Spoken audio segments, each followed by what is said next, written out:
महंगाई, बेरोजगारी या प्राइवेटेशन के ऊपर कोई बात करता है उसको खिंचा के थप्पड़ मारते हैं और उसके बाद ना ये प्रशासन या लोकल पुलिस कोई साथ नहीं देती उस व्यक्ति का। भाई हिंदू मुस्लिम वर्सेस ये आज एक लॉरेंस की बात चल रही है। Lawrence who are you Lawrence, क्या है लॉरेंस? ना मैं उसको बदमाश मानता, मैं कुछ नहीं मानता। 50-50 हज़ार रुपए गरीब आदमियों के बच्चे, देखो अभी लड़का अरेस्ट हुआ है बहराइच में, उतनी गरीब फैमिली से उसको 50,000 रुपये 60,000 रुपये देंगे और ये उसको बाबा सिद्दीकी का मर्डर करवा दिया। अभी खास करके जैसा रिजर्वेशन खतरा में है, अभी संविधान भी खतरा में है, तो हमारा नेक्स्ट जनरेशन क्या करेगा?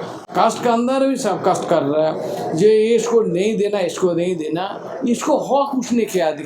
न्यायपालिका में आरक्षण जरूर होना चाहिए, समाज का प्रतिनिधि नहीं है इसलिए समाज के लिए बोलने का कोई नहीं है वहाँ पे। धर्म का नाम पे राजनीति का विरोध में है। कोई इंडिविजुअल धर्म का अनुष्ठान सरकारी ऑफिस में नहीं होना चाहिए। नमस्कार, मैं श्रवण कुमार, आप देख रहे हैं नेशनल दस्तक और हमारे साथ एक खास मेहमान है। वो पश्चिम बंगाल से बिलोंग करते हैं। क्या नाम हुआ सर आपका? वासुदेव मंडल, वेस्ट बंगाल स्टेट प्रेसिडेंट, डोमा परिसंघ। डोमा परिसंघ के आप पश्चिम बंगाल के प्रेसिडेंट हैं। सर, जिस तरह से आप लोग डोमा परिसंघ में देखने को मिला है, यहाँ पे दलित, ओबीसी, माइनॉरिटी, आदिवासी संगठन का ये एक परिसंघ है। डोमा परिसंघ ने एक बैठक की और उस बैठक में तमाम चीज़ें हैं। इस बैठक में क्या क्या निकल कर आया? या इस बैठक में ये निकल कर आया, वर्तमान देश में जो सिचुएशन है, दलित का जो हालत आस्ते आस्ते बढ़ते जा रहा है, जो इसी से जो वर्तमान सरकार, केंद्रीय सरकार दलित के खिलाफ जो कार्रवाई ले रहा है ना, अभी खास करके जैसा रिजर्वेशन खतरा में है, अभी संविधान भी खतरा में है। रिजर्वेशन क्यों खतरा में है? क्योंकि अभी गवर्नमेंट सेक्टर जितना भी है, PSU है, सब बेच रहा है, तो उसमें जो रिजर्वेशन है वो भी तो चला गया, क्योंकि अभी प्राइवेट कंसर्न में रिजर्वेशन नहीं है। तो जो अभी सरकारी ऑर्गेनाइजेशन में, आधा सरकारी में जो रिजर्वेशन था, तो वो रिजर्वेशन अभी प्राइवेट में नहीं रहा। तो अल्टीमेटली क्या है, इधर में जितना हमारा आदमी वहाँ पे था, एम्प्लॉई हमारा समाज का, वो दूसरा तो नहीं है वहाँ पे, नहीं रहेगा भी नहीं इन फ्यूचर। तो हमारा नेक्स्ट जनरेशन क्या करेगा? तो इसलिए ये और नया करके जो है सुप्रीम कोर्ट का माध्यम से जो चल रहा है, ये क्रिमिनल नॉन क्रिमिनल, जो सब कास्ट का अंदर भी कास्ट का अंदर भी सब कास्ट कर रहा है, जो इसको नहीं देना, इसको नहीं देना, इसको हक उसने क्या दी? किसी ने? आप लोगों ने ये डोमा परिसंघ में एक और भी मुद्दा है कि न्यायपालिका में भी आरक्षण होना चाहिए। अभी न्यायपालिका में आरक्षण जरूर होना चाहिए, क्योंकि देखो ये IAS IPS जो है वहाँ पे भी आरक्षण नहीं है, वो विचार व्यवस्था में आरक्षण नहीं है, इसलिए हमारा समाज का प्रतिनिधि नहीं है, इसलिए समाज के लिए बोलने का कोई नहीं है वहाँ पे। इसलिए वो न्यायपालिका में जो भी कुछ सब राय दे रहा है और एगेंस्ट ऑफ हमारा समाज कम्युनिटी SC OBC का जो एगेंस्ट में राय निकल रहा है। ये देश संविधान से चलता है और संविधान सबको धार्मिक, आर्थिक, राजनीतिक तमाम आज़ादियाँ में देती हैं, सबको बोलने का, लिखने का, पढ़ने का, घूमने का। लेकिन आपके परिसंघ में जो पोस्टर लगा हुआ है उसमें साफ साफ लिखा हुआ है कि धार्मिक आज़ादी। क्या इसका मतलब है? धार्मिक आज़ादी, देखिए धर्म अपना अपना, ठीक है, लेकिन कर्म सबका है। तो धर्म अपना अपना, लेकिन अभी देश में जो चल रहा है, धर्म का नाम पे जो कार्रवाई चल रहा है ना, हमारा उसको विरोध में है।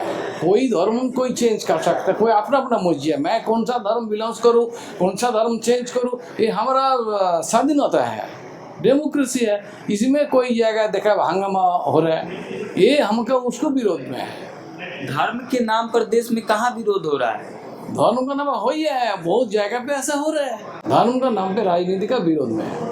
आपको लग रहा है कि देश में धर्म के नाम पे राजनीति की जा रही है? हाँ, एक सरकारी ऑफिस में आप पूजा करेगा, सरकारी ऑफिस में, तो क्या है, ऑफिस के अंदर हो रहा है, मैं प्रूव्ड भी है, भारत निरपेक्ष देश है, तब कोई किसी इंडिविजुअल धर्म का अनुष्ठान सरकारी ऑफिस का अंदर हो रहा है, सरकारी अधिकारी का सहमत से हो रहा है, ये सही है ना गलत हो रहा है? कोई इंडिविजुअल धर्म का अनुष्ठान सरकारी ऑफिस में नहीं होना चाहिए। इसके पीछे का क्या कारण है कि एक ही धर्म जात धर्म के लोग का वहाँ पूजा हो रहा है? ये पूजा भी कोई भी अनुष्ठान है, मैं सिर्फ एक धर्म का नहीं बोल रहा हूँ, कोई भी धर्म अनुष्ठान सरकारी ऑफिस का अंदर नहीं होना चाहिए। सरकारी भले में एक ठेकेदारी प्रथा है जिस पर आपने बता दिया कि हमारे जो नई जनरेशन आने वाली है वो आरक्षण से दूर हो जाएगी, लेकिन और भी चीज़ें हैं आपके परिसंघ में। मैंने देखा जिस तरह से सरकारी धन में चल रही परियोजनाओं में आरक्षण, इसको थोड़ा समझाइए। अभी जो है, अभी सरकारी पैसा से जो कॉन्ट्रैक्चुअल सिस्टम अभी सेंट्रल गवर्नमेंट ने लागू किया है, जो कॉन्ट्रैक्चुअल सिस्टम, ये कॉन्ट्रैक्चुअल सिस्टम में जो पहले सरकारी एम्प्लॉई था वो अभी हटा के अभी सब कॉन्ट्रैक्चुअल में दे रहा है, उसको पे कर रहा है ऑफिस, तो उसमें रिजर्वेशन नहीं है। हम लोग चाहते हैं उसमें भी रिजर्वेशन दे, ये हमारा डिमांड है, क्योंकि वो हमारा सरकारी तो कॉन्ट्रैक्चुअल में दे रहा है, लेकिन उसी जगह पे पहले हमारा गवर्नमेंट एम्प्लॉय था, वहाँ पे रिजर्वेशन भी था। किसानों के लिए एमएसपी न्यूनतम समर्थन मूल्य जो होता है, उसकी भी आप लोग मांग कर रहे हैं, उसको कैसे देख रहे हैं आप? नहीं, किसान जो है अभी किसान मैक्सिमम हमारा है, तो उसको भी ये मांग है, वो भी हमारा किसान भी हमारा आंदोलन में शामिल है, ये उसको भी जस्टिफाई मांग है कि बड़े पैमाने पे दादागिरी चालू करें करना। हिंदू राष्ट्र से दादागिरी होगा, वो ऐसे होगा, आपको मैं देश की राजधानी दिल्ली में ऐसे तमाम केस दिखा सकता हूँ, और रोज लोगों को दलित समुदाय के या कोई भी समुदाय का कोई एक देश की आम जनमानस की समस्या कोई व्यक्ति रखता है, महंगाई, बेरोजगारी या प्राइवेटेशन के ऊपर कोई बात करता है, उसको खिंचा के थप्पड़ मारते हैं, और उसके बाद ना ये प्रशासन या लोकल पुलिस कोई साथ नहीं देती उस व्यक्ति का, और एक तरफा डिबेट चलाते हैं, और बेसिक चीजों पे कोई डिबेट चलाते हैं। भाई हिंदू मुस्लिम वर्सेस ये आज एक लॉरेंस की बात चल रही है। लॉरेंस मेन स्ट्रीम मीडिया क्या कर रही है? वो देश के मुद्दे पे बात कर रही है। हाँ, देश का मुद्दा क्या, भी मध्य प्रदेश में एक महिला के साथ में दुष्कर्म हो गया, एक व्यक्ति 4 लड़कों ने उस महिला को टांग के रेप कर दिया, उसका आदमी भी दिखता रहा। वो देश का मुद्दा स्ट्रीम मीडिया चलाई कि नहीं ना, लेकिन उठ क्या रहा है, लॉरेंस का मुद्दा उठ रहा है। अरे भैया, वो भी तो महिला हमारे देश की थी, जिस भी समाज से हो उस महिला की आवाज उठाई, कोई नहीं उठा रहा। Lawrence who are you Lawrence? क्या है लॉरेंस ना मैं उसको बदमाश मानता, मैं कुछ नहीं मानता। 50-50 हज़ार रुपये गरीब आदमियों के बच्चे, देखो अभी लड़का अरेस्ट हुआ है बहराइच में, किस घर से, वो किस बरादरी से, देखो आप उतनी गरीब फैमिली से है, उसको 50,000 रुपये 60,000 रुपये देंगे और ये उसको बाबा सिद्दीकी का मर्डर करवा दिया आपके सामने। वो आदमी अभी जो है, क्या नाम है, उसके घर पुलिस भी गई थी। तो इस तरह की देश में माहौल चल रहा है, और मैं आपके चैनल के माध्यम से बताना चाहता हूँ, हमारे जितने भी दलित समाज के भाई बंधु हैं, बहुजन समाज के जितने बच्चे हैं, आप जागरूक हो जाओ, इनका शिकार बिल्कुल मत बनो। इन जैसे माफिया होगा, ये तुम्हें क्योंकि लॉलीपॉप पकड़ाते हैं, क्योंकि तुम आर्थिक रूप से कमजोर हो, तुम्हें पैसा भी देंगे और दूसरे का काम करवा देंगे, फिर आपके माता पिता भुगतेंगे बाद में, बता दूं उनके चैनल के माध्यम से।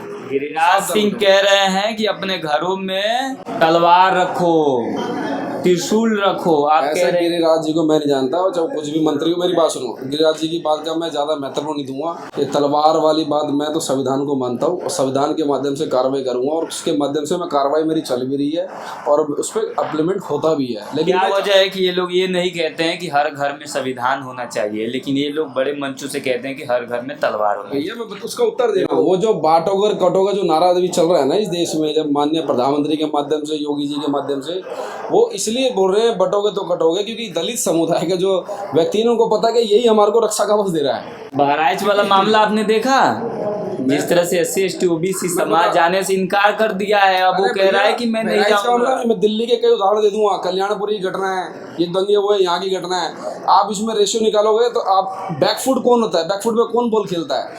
हमारे दलित समुदाय के बच्चों को आगे कर देते हैं। जब पुलिस इन्वेस्टिगेशन होता है, वो पकड़े जाते हैं, मारकाट में वो आगे होते हैं, उनको पकड़वा देते हैं, और मिलाई कौन खाता है? समझ जाओ, वो हो रहा है खेल यहाँ पे। इसलिए आपके चैनल के माध्यम से बताना चाहता हूँ कि भाई जो भी चैनल को देख रहा हो, अपने माता पिता को, अपने बच्चों, समझदार हो जाओ, इनके शिकार मत हो। कुछ चंद पैसों के चक्कर में खेल खराब कर रहे हो, पैसा ये कमा रहे हैं, शोहरत भी ये कमा रहे हैं। बता दूँ आपको, आप कुछ नहीं मिल रहा, उनको मिल रहा है 1 करोड़ रुपये, तुम्हें मिल रहा है 1 रुपया, समझ लो सारा। जो भी व्यक्ति इस चैनल को देख रहा है वो अपने स्वस्थ शिक्षा रोजगार के बारे में सोचे, अपने बूढ़े माँ बाप के बारे में सोचे, वो इस तरह के धार्मिक उन्माद में न जाए, उनका इसमें कैरियर नहीं है।